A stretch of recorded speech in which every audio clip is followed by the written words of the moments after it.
Once again welcome back. एक बार फिर से आप तमाम लोगों को खुशामदीद कहती हूँ नई सुबह में। और मैं हमेशा से आप लोगों से ये बात करती हूँ कि जब जब हम ब्रेक पे होते हैं कोई ना कोई ऐसी चिट चैट, कोई ना कोई इस तरह की बात चल रही होती है कि बंदा हंस रहा होता है, एंजॉय कर रहा होता है उस बात को, और फिर सडनली लाइव आना पड़ जाता है। तो लाइव शोज के ये अपना एक मजा है, लाइव शोज के अपने एक पर्क्स हैं जो कि आपको इस तरह से एंजॉय करने चाहिए, और हम इसी तरह से एंजॉय करते हैं ताकि सबको ये पता चले कि we are doing live shows. हम कोई रिकॉर्डेड शो नहीं कर रहे हैं, हम लाइव शो कर रहे हैं। और ये सब चलता रहता है लाइव शो में, कभी हंस रहे हैं, कभी बात कर रहे हैं, कभी कुछ कोई और मसले मसाइल हो रहे हैं, लेकिन मसले मसाइलों को कवर करके सारी चीज़ों को जो है वो अंडर प्रेशर रख के हम सारे काम कर रहे होते हैं और आपके सामने डेली प्रेजेंट करते हैं नई सुबह।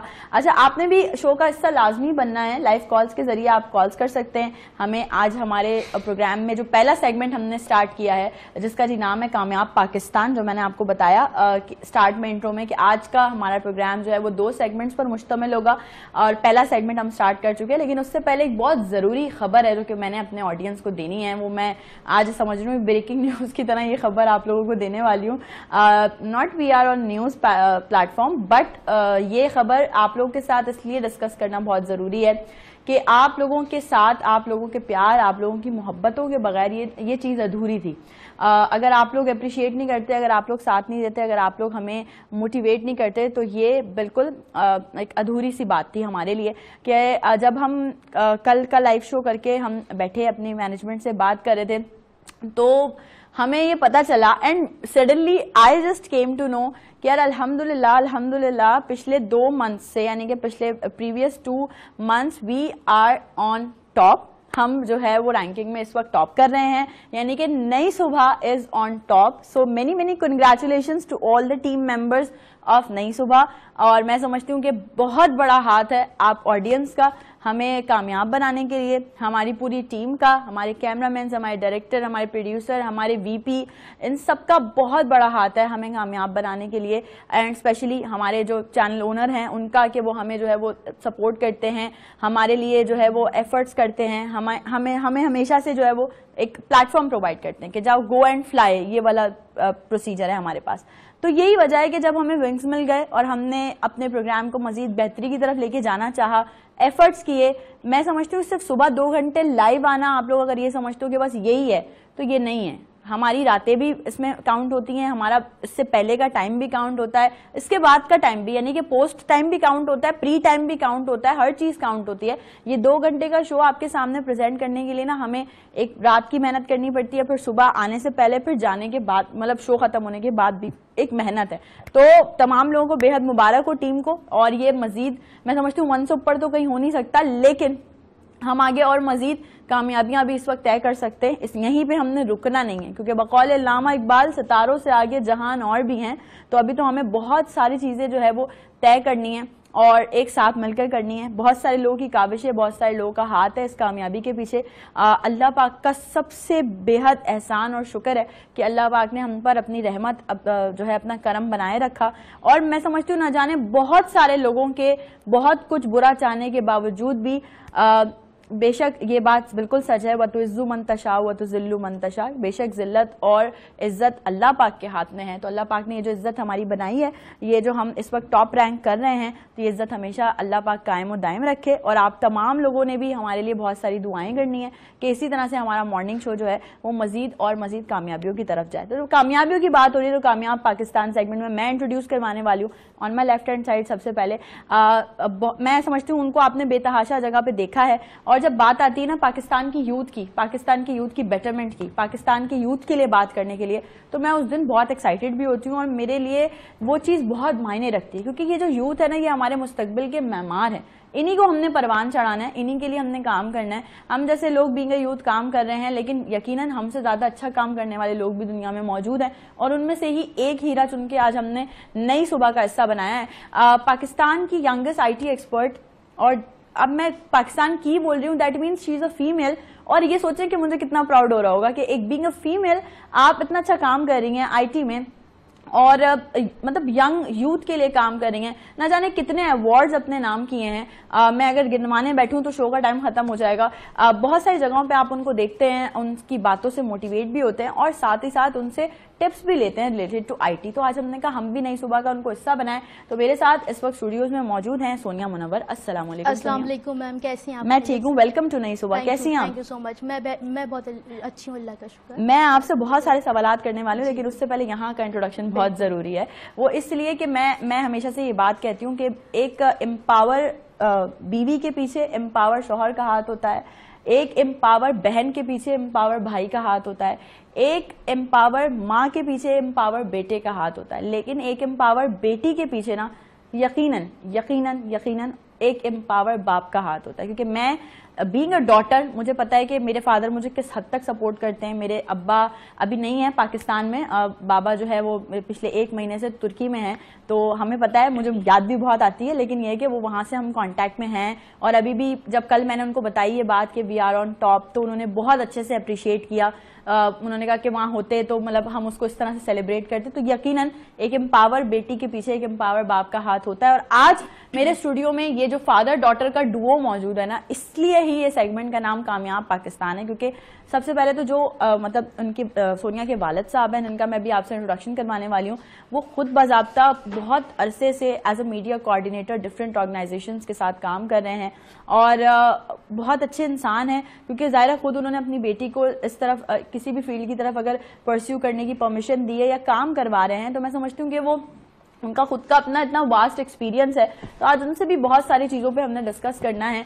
बहुत सारी बातें आज मेरे पास जो कि हमने इस सेगमेंट का हिस्सा बनानी है, जिसका नाम है जी कामयाब पाकिस्तान। तो मेरे साथ इस वक्त on my right hand side मौजूद है मुनव्वर अली साहब। अस्सलाम वालेकुम। वालेकुम अस्सलाम। वेलकम टू नई सुबह। Thank you ma'am.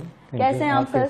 अल्लाह का शुक्र है सर। बहुत बहुत शुक्रिया हमारे शो में आने के लिए। सबसे पहले तो आपने अपना कीमती वक्त दिया। क्या चल रहा है जिंदगी में आजकल? आजकल तो मैडम चल रहा है वो जो स्पेशल लोग हैं उनके लिए हम काम कर रहे हैं। और कल चूंकि आलमी दिन था, बिल्कुल वर्ल्ड डिसेबिलिटी, मैं पाकिस्तान में वाहिद आदमी हूँ, पहला आदमी हूँ जिन्होंने स्पेशल बच्चों को प्रमोट किया, लोगों को प्रमोट किया, उनके बारे में लिखा, उनको इंट्रोड्यूस किया। क्योंकि हमारे यहाँ तकरीबन 10, 12, 15 साल पहले कोई कहता था कि ये लंगड़ा है, कोई कहता था ये लूला है, कोई अपाज, कोई माजूर, इज्जत के साथ कोई उनको याद नहीं करता था वो। तो एक प्रोग्राम हुआ वर्ल्ड में स्पेशल ओलंपिक, तो पाकिस्तान से तकरीबन 17 बच्चे उसमें हिस्सा लेने गए और 17 के 17 गोल्ड मेडल लेकर आए। क्या बात है, क्या तो बात है। वो बच्चे, एक आप जानती हो प्रोग्राम आता था नीलाम घर, उसमें गए तो उन्होंने एक शिकायत की, उनमें से एक बच्चे ने, कि हमें कोई लंगड़ा कहता है, कोई लूला कहता है, कोई अपाज कहता है, हम बहुत हर्ट होते हैं कि क्या करें। सही बात है।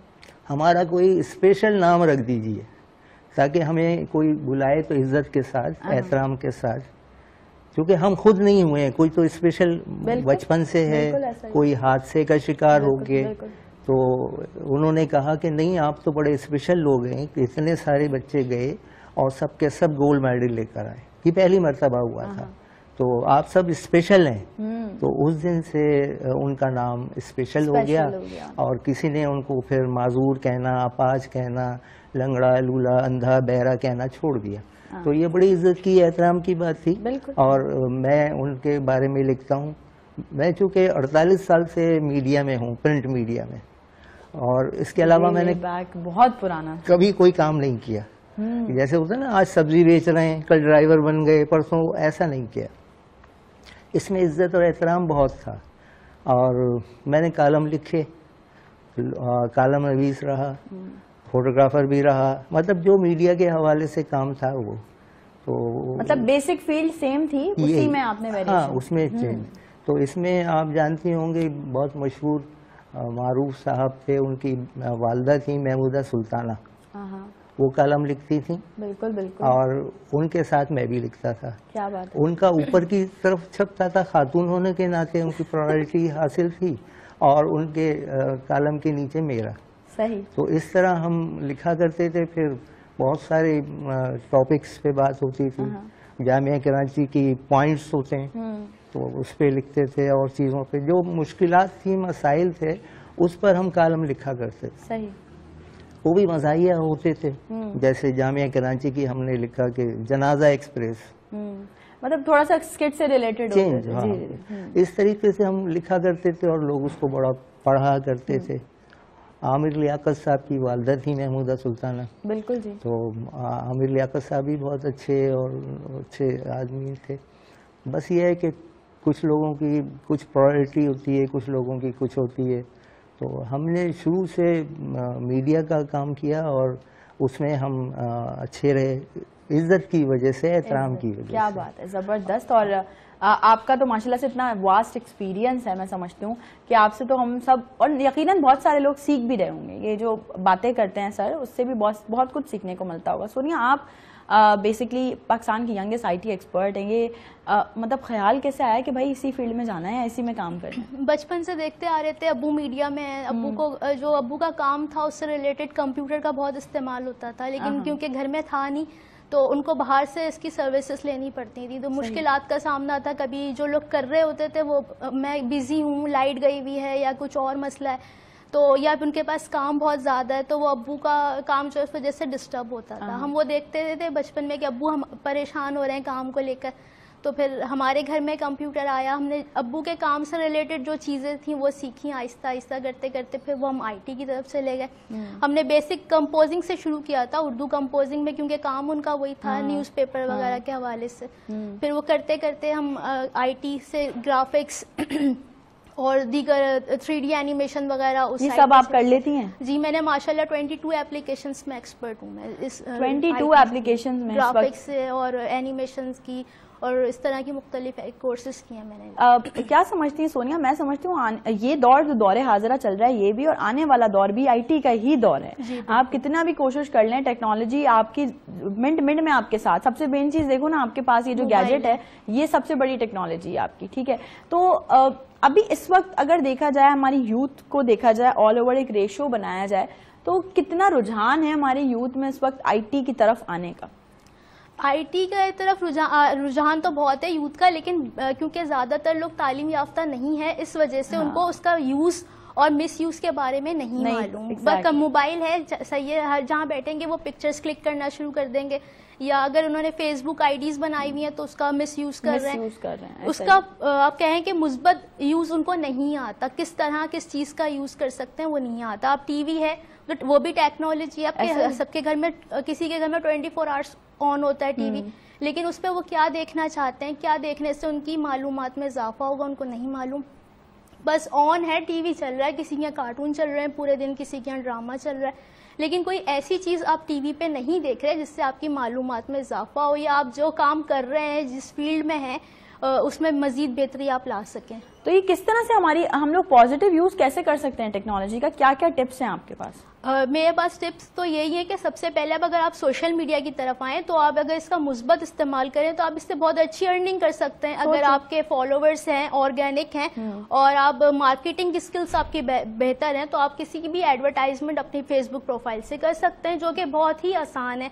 और जो लोग इस्तेमाल करते हैं फेसबुक का, मेरा ख्याल है जो मनफी इस्तेमाल करते हैं वो मनफी इस्तेमाल छोड़ के मुस्बत इस्तेमाल की तरफ आए। सिर्फ थोड़ा सा कॉन्सेंट्रेट आपको मतलब घर बैठे आप अच्छा खासा से इनकम जनरेट कर सकते हैं। मैं समझती हूँ कॉन्सेंट्रेट तो फिर भी कर लेते हैं, बट हमारे लोगों से सब्र नहीं होता ना। सब्र इसलिए नहीं होता कि वो कहते हैं आज हमने कोई ऐड, अगर आज हमारे फॉलोवर्स बढ़ गए, कल हमें ऐड मिले, परसों पैसा मिल जाए। तो नहीं, ऐसा तो खैर नहीं होता। आप चाहे यूट्यूब का चैनल बनाए, उसको भी स्टैब्लिश होने में तकरीबन एक साल फेसबुक ID बनाए तो उसको भी मतलब लोग मानते हैं कि आप ऑर्गेनिक, मतलब जिस नाम से आपने ID बनाई है वही है शख्स है, किसी और के नाम से आपने ID नहीं पहले तस्दीक करते हैं। हाँ, तो वो आप अपनी पिक्चर्स लगाएं, वीडियोस लगाएं, जब उस पर आपके फॉलोवर्स गेन होने लगे फिर आप उस पर एडवर्टाइजमेंट शुरू कर सकते हैं। एक दिन में जैसे आज ID बनाई कल शुरू कर दिया, तो ऐसा तो कहीं पे भी पॉसिबल नहीं, कुछ भी नहीं कर सकते, तो टाइम तो लगता है। अच्छा सोनिया, एक और बड़ा मसला जो कि इस वक्त हमारे माशरे में देखा जा रहा है कि यार ये पेज हैक हो जाते हैं, अब वेबसाइट्स हैक हो जाती हैं,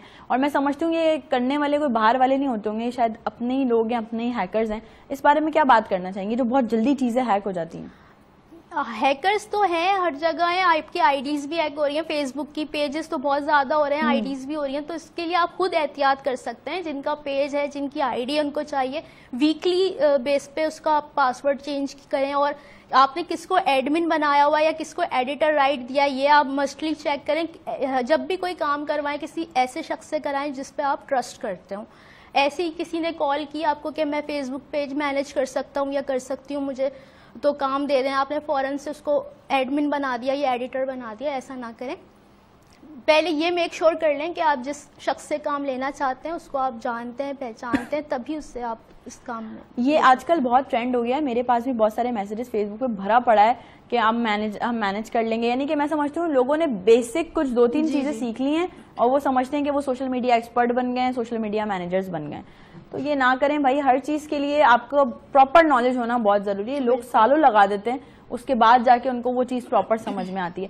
तो ये भी एक अच्छा बिजनेस है सोनिया। बिजनेस है, बिल्कुल है इटसेल्फ। अब आप देखें सिर्फ मार्केटिंग अपनी प्रोफाइल से ही कर सकते हैं। अपनी लोग कहते हैं कि मुझे इंटरनेट यूज करना नहीं आता, कोई कहता है मुझे कंप्यूटर यूज नहीं करना आता, कोई ये भी कहता है कि मुझे स्मार्टफोन यूज करना नहीं आता, सिर्फ कॉल रिसीव करना आता है, एंड करना आता है। लेकिन फेसबुक चलाना तो सबको आता है, पर उसको किस तरह से आप पॉजिटिवली यूज कर सकते हैं ये बात हर किसी को नहीं मालूम। अगर इस पर थोड़ा सा कॉन्सेंट्रेट करें तो ना सिर्फ नौजवान बल्कि सीनियर लोग भी जो घर में बैठे हुए हैं, कोई जिनकी जॉब नहीं है, जॉबलेस है, तो वो भी बस थोड़ी सी फोकस से अपनी अर्निंग कर सकते हैं इस चीज से। अच्छा, आप क्या समझती हैं, फेसबुक से अर्निंग होती है? बिल्कुल होती है। मार्केट प्लेस है, उस पर आप अपने प्रोडक्ट सेल कर सकते हैं। इसके अलावा एडवर्टाइजमेंट है, जैसे किसी का कोई इवेंट हो रहा है, वो उसके बारे में लोगों को बताना चाह रहा है कि मेरा ये इवेंट हो रहा है, इसमें शिरकत करें या रजिस्ट्रेशन करवाएं, तो उसकी भी मार्केटिंग हो सकती है। बहुत सारे प्रोडक्ट बेस्ड मार्केटिंग होती है, आप अपने प्रोडक्ट बेच सकती हैं, सर्विस सेल कर सकती हैं, जो कि मैं भी करती हूँ, सर्विस सेल होती है हमारी। अच्छा। तो इस तरह लोग काम करते हैं और कमाते हैं। फेसबुक क्योंकि यूज करना, आप शॉपिंग वेबसाइट्स हैं, बहुत सारी चीजें, लेकिन फेसबुक सबके हिसाब से बहुत इजी है यूज करना। तो और यूट्यूब पे जैसे आपने बताया कि इट्स ऑल अबाउट 1 ईयर, तकरीबन 1 साल आपको लगेगा अगर आप उस पर प्रॉपर वर्क कर रहे हैं तो। यानी कि वीडियोस अपलोड कर रहे हैं, प्रॉपर शेयर कर रहे हैं, लिंक लगा के लोगों को कि या फॉलो मी या सब्सक्राइब माय चैनल या वगैरह, तो इस तरह से आप अगर कर रहे हैं तो तकरीबन आपको 1 ईयर लगता है एक चैनल को स्टैब्लिश करने में। सही। एक नया यूट्यूब चैनल अगर इंसान बनाए तो उस पे किस तरह से वर्कआउट स्टार्ट करे, मतलब वीडियोस किस पैरेलल वे में अपलोड करे ताकि वो चैनल थोड़ा सा रीच अच्छी आ जाए? आप लॉन्ग वीडियोस तो अपलोड करते ही हैं, सबसे ज्यादा लोगों के पास वक्त नहीं होता देखने का, तो शॉर्ट वीडियोस जो हैं वो आपको बहुत हेल्प करती हैं आपका जो वॉच टाइम है वो कंप्लीट करने में, क्योंकि आपके पास सिर्फ 1 साल का अरसा होता है, उसमें आपको 1000 सब्सक्राइबर्स पूरे करने होते हैं और 4000 आवर्स का वॉच टाइम कंप्लीट करना होता है। 1 साल के से पहले अगर कर लिया तो पहले ही मोनेटाइज पहले कर लिया तो पहले मोनेटाइज हो जाएगा, लेकिन 365 डेज होते हैं, इसके अंदर आपको मस्ट होता है ये करवाना, तो इसलिए आप शॉर्ट वीडियोस के जरिए अपना वॉच टाइम कंप्लीट कर सकते हैं। और अगर किसी के सब्सक्राइबर्स हैं 1000 कंप्लीट हो गए बट वॉच टाइम नहीं हो रहा, तो फिर उसे क्या मेहनत करनी चाहिए? उसे अपनी वीडियोस पे, अपने कंटेंट पे मेहनत करनी चाहिए और वही शॉर्ट वीडियोस लगाएं शेयर करें और फेसबुक पहले यूट्यूब पे अपलोड करें, फिर उसका जो लिंक है वो फेसबुक पे, क्योंकि फेसबुक की ऑडियंस बहुत ज्यादा है। हाँ। तो उस पे आपका जो वीडियो है वो जल्दी वायरल होने के चांसेस हैं और वॉच टाइम जल्दी कंप्लीट हो सकता है उससे। ये देख लो भाई, आज सोनिया जो है आपको टिप्स दे रही है और आप लोगों ने भी अगर सोनिया से कुछ पूछना है रिगार्डिंग फेसबुक या आईटी से रिलेटेड कुछ भी पूछना है, सो यू कैन कॉल, आप कॉल कर सकते हैं, शो में बात कर सकते हैं सोनिया से। सोनिया हमारे साथ ही हैं। सेगमेंट हमारा ये जो है कामयाब पाकिस्तान इसी वजह से है क्योंकि सोनिया एक कामयाब पाकिस्तान के तौर पे मेरे साथ आज मौजूद है। साथ ही साथ वो अपने फादर के साथ भी हैं जिन्होंने, मैं समझती हूँ, एक अरसा दिया है, एक जिंदगी, एक डिकेड दिया है अपना इस फील्ड को, मीडिया फील्ड को, जो कि बड़ा मुश्किल है। और मैं समझती हूँ मुनव्वर साहब, आपने तो मीडिया के नशेबो फराज जो कहते हैं हम देखे होंगे बिल्कुल, कि एक दौर हुआ करता था जब पीटीवी का ही दौर था, सिर्फ पीटीवी ही था, तो मैं समझती हूँ बड़े बड़े आर्टिस्टों की लाइन्स लगी होती थी बाहर। मैंने ऐसा सुना है क्योंकि जाहिर है उस दौर में तो शायद मैं नहीं थी, लेकिन जब मैंने पीटीवी पे मैंने भी अपनी जिंदगी का कैरियर का आगाज पीटीवी से ही किया है। मैं समझती हूँ हर आर्टिस्ट जिसने पीटीवी से स्टार्ट किया हो वो फिर थोड़ा मंच के ही निकलता है क्योंकि वो एक यूनिवर्सिटी है। तो आपका भी एक्सपीरियंस वहीं रहा होगा, पीटीवी पे काफी बहुत सारी चीजों में रहा होगा। एक उम्र गुजरी है इस दश्त की सयाही में, क्या बात। और दूसरे कि ये इज्जत वाली बात थी, एहतराम वाली बात थी, और हम जहाँ भी जाते थे बड़ी लोग इज्जत करते थे, बड़ा एहतराम करते थे, और एक समझ लीजिए कि हमारा अंदर से बहुत एक खुशी होती थी कि देखें हमें कितने लोग मतलब इज्जत दे रहे हैं। तो यही वजह है कि आज तक हमने कोई अपनी फील्ड चेंज नहीं की, इसलिए कि इसमें ज्यादा इज्जत थी। ऐसा ही है सर। आज की भी बात यह है कि अभी तक भी स्टिल जब मुझे पीटीवी से कॉल आती है ना, तो वो एक अलग ही आपकी खुशी होती है कि नहीं यार, आपको एक ऐसा एक समझे, ये सारे चैनल्स के लिए हम कहते हैं यूनिवर्सिटीज, ये हमारे सारे रेडियो पाकिस्तान बिल्कुल, जितने भी बड़े आर्टिस्ट हैं वो रेडियो से निकले, बिल्कुल, और इसी तरह पीटीवी से, क्योंकि पीटीवी फर्स्ट, उसके बाद STN था, ये 2 चैनल होते थे। फिर आहिस्ता आहिस्ता बड़े चैनल्स, और फिर वो चैनल बढ़ते बढ़ते एक बारिश हो गई चैनल्स की, और सैलाब आ गया। ऐसा ही है, बिल्कुल। तो अब उस सैलाब में जगह जगह बहुत सारे चैनल्स हैं, और उसमें बहुत लोग काम कर रहे हैं, और बहुत नुमाया काम कर रहे हैं, बहुत अच्छा काम कर रहे हैं। बिल्कुल ऐसा ही है। उस वक्त उनको मौका नहीं मिलता था, क्योंकि तंग जगह थी, कम लोग थे, और पीटीवी खाली और वो STN। तो लोग चाहते थे कि ये अब तो 150 से भी ज़्यादा चैनल्स हैं और उस पर काम कर रहे हैं, मुख्तलिफ लैंग्वेज में काम कर रहे हैं। बिल्कुल हिंदुस्तान में तो 48,000 हैं, और वहाँ ज़बानें बहुत बोली जाती हैं, वहाँ आबादी बहुत बड़ी है। हमारे यहाँ आबादी कम है, और उस हिसाब से तो ज़ाहिर है ज़बानें भी कम बोली जाती हैं, वो नहीं है, और चैनल्स भी कम हैं। लेकिन अल्लाह का शुक्र है कि हमारे जो दुनिया में एक रिस्पेक्ट है चैनल्स की, इनकी वो एक नुमाया है, बिल्कुल मुनफरिद है, मुख्तलिफ है। नुमाया होने के साथ साथ वो इसमें लोग आ रहे हैं, और तकरीबन 80% जो है हमारी यहाँ ख़वातीन है, बिल्कुल है इन पर, और वो कोशिश करती हैं और काम करती हैं, और पॉजिटिव काम करती हैं। बस पॉजिटिव ही हमेशा जिंदगी में रहना चाहिए। इसी पॉजिटिव बात के साथ एक छोटी सी ब्रेक पे जा रहे हैं, ब्रेक से वापस आएंगे, आपको दोबारा ज्वाइन करेंगे, कहीं मत जाइएगा। Will be right back after the short break.